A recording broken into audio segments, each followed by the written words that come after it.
Hello, everybody. Welcome along to Sportsbet TV with me, Paul Alster. Forward to a great day's action on Saturday, the 7th of June, which is, of course, Betfred Derby Day at Epsom. And we can look forward to what I think might turn out to be a really terrific race. If you happen to be new to this service, then do press the subscribe button just below this screen, and then you'll be able to follow all my selections offered for free on this service.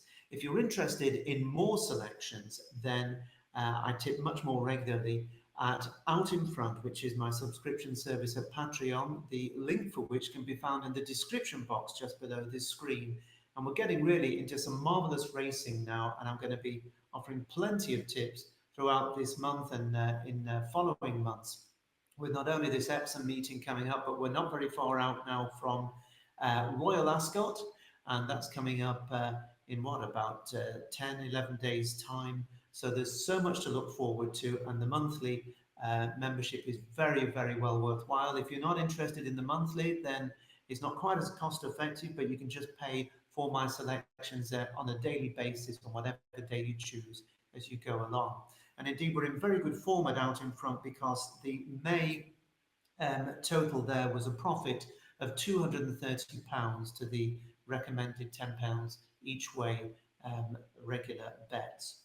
So that's what you can look forward to at Out in Front. But it is Derby Day, as I say, and my selection goes in the Derby itself on Saturday. Now, the biggest field for more than 2 decades is going to assemble on Saturday on the Epsom Downs for what is a world-class race. There's going to be some hard luck stories, given the amount of horses, 19 runners set to hurdle around Tatton Corner and then wrestle with that famous camber in the home straight.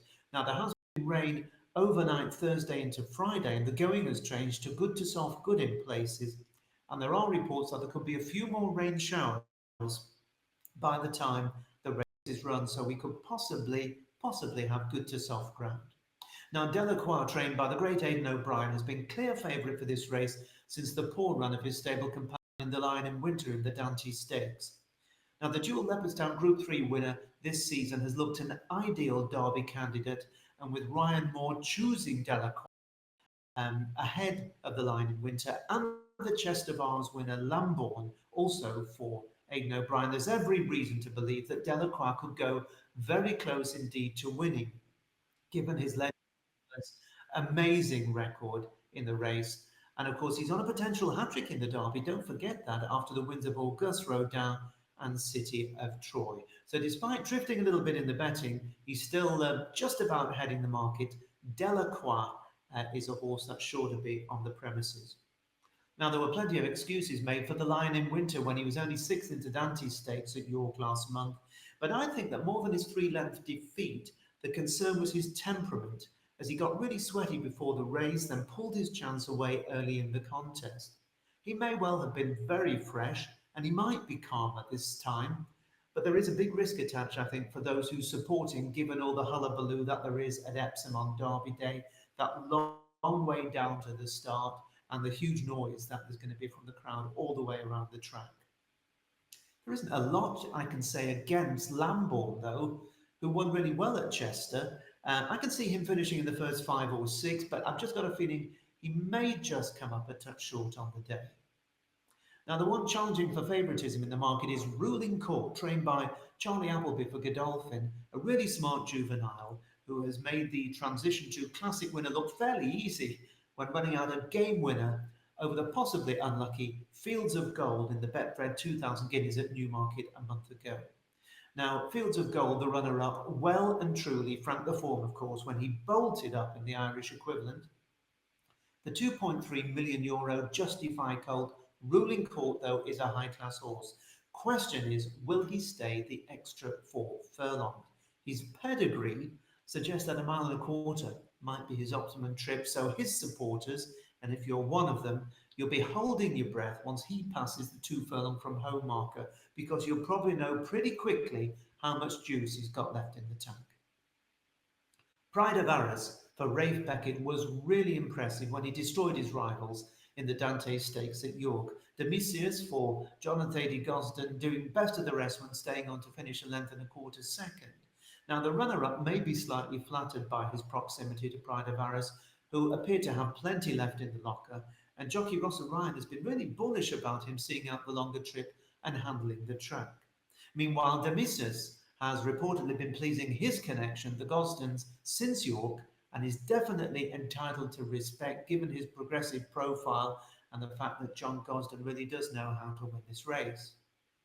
The joker in the pack is the supplemented French raider Midak, trained by Francois-Henri Graffard. This horse is 3 from 3, unbeaten, and runs in the colours of the late Aga Khan, who of course is remembered in the title of this year's race. He, of course, huge supporter of international racing and massive Derby successes, particularly in the 80s, most memorably with Shergar and then Sharastani, who held off that amazing late surge from Dancing Brave. He's had other Derby winners as well, did the Aga Khan. But anyone who thinks that Midak is running just because of the tribute to his late owner could be a big mistake. He landed the Group 3 Prix Grefful at Saint-Cloud 4 weeks ago in very good style, and I think he could have any amount of improvement still in him. He rates a live danger, does Midak.